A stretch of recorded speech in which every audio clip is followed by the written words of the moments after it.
ವಾಲ್ಮೀಕಿ ಹಾಗೂ ಮೂಡ ಹಗರಣವನ್ನ ಖಂಡಿಸಿ BJP JDS ಪಾದಯಾತ್ರೆಯನ್ನ ಮಾಡ್ತಾ ಇರುವಂತದ್ದು. ಪಾದಯಾತ್ರೆಗೆ ಟಕ್ಕರ್ ಕೊಡೋದಕ್ಕೆ ಕಾಂಗ್ರೆಸ್ ಕೂಡ ಮುಂದಾಗಿದೆ. ಜನಾಂದೋಲನ ಸಮಾವೇಶ ನಡೆಸ್ತಾ ಇರುವಂತದ್ದು.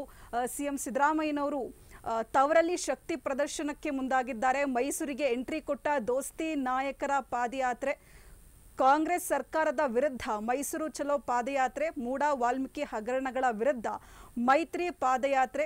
ಮೈಸೂರಿನ ಮಹಾರಾಜ ಕಾಲೇಜು ಮೈದಾನದಲ್ಲಿ ಸಮಾವೇಶವನ್ನು ಏರ್ಪಡಿಸಲಾಗಿದೆ. ಮೈಸೂರು ಚಲೋ ಪಾದಯಾತ್ರೆ ಸಮಾರೋಪ ಸಮಾರಂಭ. ನಿನ್ನೆ ಸಮಾವೇಶ ನಡೆಸಿ ಮೈತ್ರಿ ನಾಯಕರ ವಿರುದ್ಧ ಕೈ ವಾಗ್ದಾಳಿ ನಡೆಸಿರುವಂಥದ್ದು.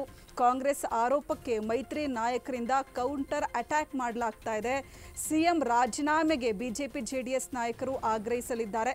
ವಾಲ್ಮೀಕಿ ಮೂಡ ಹಗರಣವನ್ನು ಮೈತ್ರಿ ನಾಯಕರು ಪ್ರಸ್ತಾಪಿಸಲಿದ್ದಾರೆ.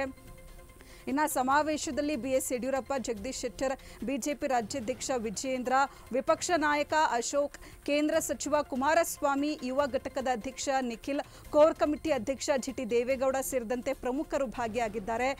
ಸಮಾವೇಶಕ್ಕೆ 1 ಲಕ್ಷಕ್ಕೂ ಹೆಚ್ಚು ಜನರನ್ನ ಸೇರಿಸುವಂತ ನಿರೀಕ್ಷೆಯನ್ನ ಇಟ್ಟುಕೊಳ್ಳಲಾಗಿರುವಂಥದ್ದು.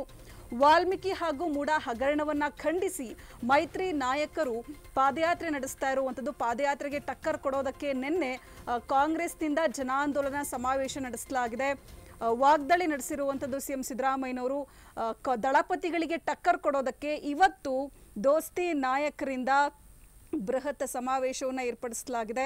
ಮೂಡ ವಾಲ್ಮೀಕಿ ಹಗರಣಗಳ ವಿರುದ್ಧ ಮೈತ್ರಿ ಪಾದಯಾತ್ರೆಯನ್ನು ಮಾಡ್ತಾ ಇರುವಂಥದ್ದು. ಇವತ್ತು ಮೈಸೂರಿನ ಮಹಾರಾಜ ಕಾಲೇಜು ಮೈದಾನದಲ್ಲಿ ಸಮಾವೇಶ ನಡೆಯಲಿದೆ. ಮೈಸೂರು ಚಲೋ ಪಾದಯಾತ್ರೆ ಸಮಾರೋಪ ಸಮಾರಂಭ. ನಿನ್ನೆ ಸಮಾವೇಶ ನಡೆಸಿ ಮೈತ್ರಿ ನಾಯಕರ ವಿರುದ್ಧ ಕೈ ವಾಗ್ದಾಳಿ ನಡೆಸಿರುವಂಥದ್ದು. ಕಾಂಗ್ರೆಸ್ ಆರೋಪಕ್ಕೆ ಮೈತ್ರಿ ನಾಯಕರಿಂದ ಕೌಂಟರ್ ಅಟ್ಯಾಕ್ ಮಾಡಲಾಗ್ತಾ ಇದೆ. ಸಿಎಂ ಸಿದ್ದರಾಮಯ್ಯನವರು ರಾಜೀನಾಮೆ ಕೊಡಬೇಕು ಅಂತೇಳಿ ಬಿಜೆಪಿ ಜೆಡಿಎಸ್ ನಾಯಕರು ಆಗ್ರಹಿಸಲಿದ್ದಾರೆ.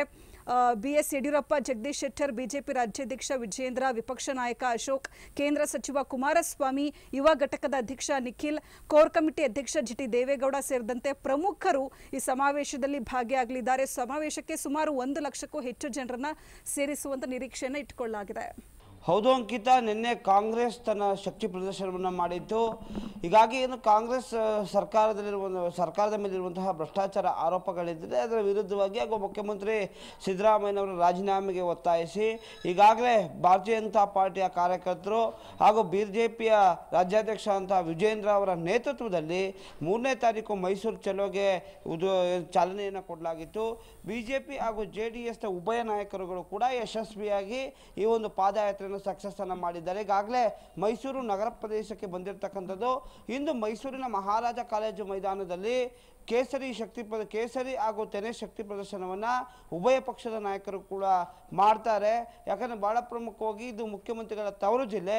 ಹೀಗಾಗಿ ಇವತ್ತು ತವರು ಜಿಲ್ಲೆಯಲ್ಲಿ ಸಾಕಷ್ಟು ಜನ ನಾಯಕರು ಸಿದ್ದರಾಮಯ್ಯನವರ ವಿರುದ್ಧವಾಗಿ ವಾಗ್ದಾಳಿಯನ್ನು ನಡೆಸ್ತಾರೆ ಎನ್ನುವಂತಹ ಮಾಹಿತಿ ಇದೆ. ಬಹಳ ಪ್ರಮುಖವಾಗಿ ಕೇಂದ್ರ ಸಚಿವರಾದಂತಹ ಕುಮಾರಸ್ವಾಮಿ ಅವರು ಕೂಡ ನಿನ್ನೆ ಸಾಕಷ್ಟು ಮಾಧ್ಯಮಗಳಲ್ಲಿ ಮಾತನಾಡಿರ್ತಕ್ಕಂಥದ್ದು. ನೇರವಾಗಿ ಸಿದ್ದರಾಮಯ್ಯನವರು DK ಶಿವಕುಮಾರ್ ಅವರ ವಿರುದ್ಧ ಹರಿಹಾಯ್ದಿದ್ರು. ಇವತ್ತು ಸಾಕಷ್ಟು ದಾಖಲೆಗಳನ್ನ ಬಿಡುಗಡೆ ಮಾಡ್ತೀವಿ ಎನ್ನುವಂತಹ ಸವಾಲನ್ನು ಹಾಕಿದ್ರು. ಇಂದು ಕೂಡ ಏನು ಇದೊಂದು ರಾಜಕೀಯ ವೇದಿಕೆ, ಸಾಕಷ್ಟು ಸಂಘರ್ಷದ ವೇದಿಕೆ ಆಗುವಂತಹ ಸಾಧ್ಯತೆಗಳಿದೆ. ಮಾತಿನ ವಾಗ್ದಾಳಿಗಳು ಕೂಡ ನಡೆಯುತ್ತೆ. ಇದರ ಜೊತೆ ಮಾಜಿ ಪ್ರಧಾನಿಯಾಗಿರುವಂತಹ ದೇವೇಗೌಡರು, ಮಾಜಿ ಮುಖ್ಯಮಂತ್ರಿಗಳಾದಂತಹ ಯಡಿಯೂರಪ್ಪನವರು ಹಾಗೂ ಏನು ಸಾಕಷ್ಟು BJP ಹಿರಿಯ ನಾಯಕರುಗಳೆಲ್ಲ ಈ ಒಂದು ಸಮಾವೇಶದಲ್ಲಿ ಭಾಗಿಯಾಗ್ತಾರೆ. ಹಾಗೂ ಭಾಳ ಪ್ರಮುಖವಾಗಿ ಈ ಭಾಗದ ನಾಯಕರಾದಂತಹ JDSನ ಕೋರ್ ಕಮಿಟಿ ಅಧ್ಯಕ್ಷಂತಹ GT ದೇವೇಗೌಡರು, ಸಾರಾ ಮಹೇಶ್ ಕೂಡ ಭಾಗಿಯಾಗ್ತಾರೆ. ಹೀಗಾಗಿ ಈ ಒಂದು ಸಮಾವೇಶ ಇದೆ, ಇದೊಂದು ಪ್ರತಿಷ್ಠೆಯ ಸಮಾವೇಶ ಆಗಿರ್ತಕ್ಕಂಥದ್ದು. ಯಾಕಂದರೆ 140 ಕಿಲೋಮೀಟರ್ಗಳು ಕಾಲ್ನಡಿಗೆ ಮೂಲಕ ಮೈಸೂರನ್ನು ತಲುಪಿರ್ತಕ್ಕಂಥದ್ದು. ಇದೊಂದು ವಿಜಯೇಂದ್ರ ಅವರ ರಾಜ್ಯಾಧ್ಯಕ್ಷರ ಅವಧಿಯಲ್ಲಿ ಇದೊಂದು ದೊಡ್ಡ ಮಟ್ಟದ ಪಾದಯಾತ್ರೆ ಅಂತ ಹೇಳಿದ್ರು ಕೂಡ ತಪ್ಪಾಗಿಲ್ಲ. ಸಾಕಷ್ಟು ವರ್ಷಗಳಿಂದ ಕೂಡ ಈ ರೀತಿಯಾದಂಥ ಒಂದು ಐತಿಹಾಸಿಕ ಪಾದಯಾತ್ರೆ ಆಗಿರಲಿಲ್ಲ. ಇದೊಂದು ರೀತಿ ಒಂದು ದೊಡ್ಡ ಮಟ್ಟದ ಐತಿಹಾಸಿಕ ಪಾದಯಾತ್ರೆ ಆಗಿದೆ. ಹಾಗೂ ಮೈಸೂರಿನಲ್ಲಿ ಈ ಒಂದು ಐತಿಹಾಸಿಕವಾದಂತಹ 2 ಸಮಾವೇಶಗಳು ಕೂಡ ನಡೆದಿರ್ತಕ್ಕಂಥದ್ದು. ಹೀಗಾಗಿ ಏನು ಈ ನಿಟ್ಟಿನಲ್ಲಿ ಈಗಾಗಲೇ ಏನು ವಿಜಯೇಂದ್ರ ಅವರು ಕೂಡ ಮೈಸೂರಿನ ರಾಘವೇಂದ್ರ ಸ್ವಾಮಿ ದೇವಸ್ಥಾನ ಏನಿದೆ, ಸುಬ್ರಾಯ ಬ್ಯಾನ್ಕೆರೆ ಈ ಒಂದು ದೇವಾಲಯದಲ್ಲಿ ಪೂಜೆಯನ್ನು ಸಲ್ಲಿಸಿ ಅಲ್ಲಿಂದ ಪಾದಯಾತ್ರೆ ಓಡುತ್ತದೆ.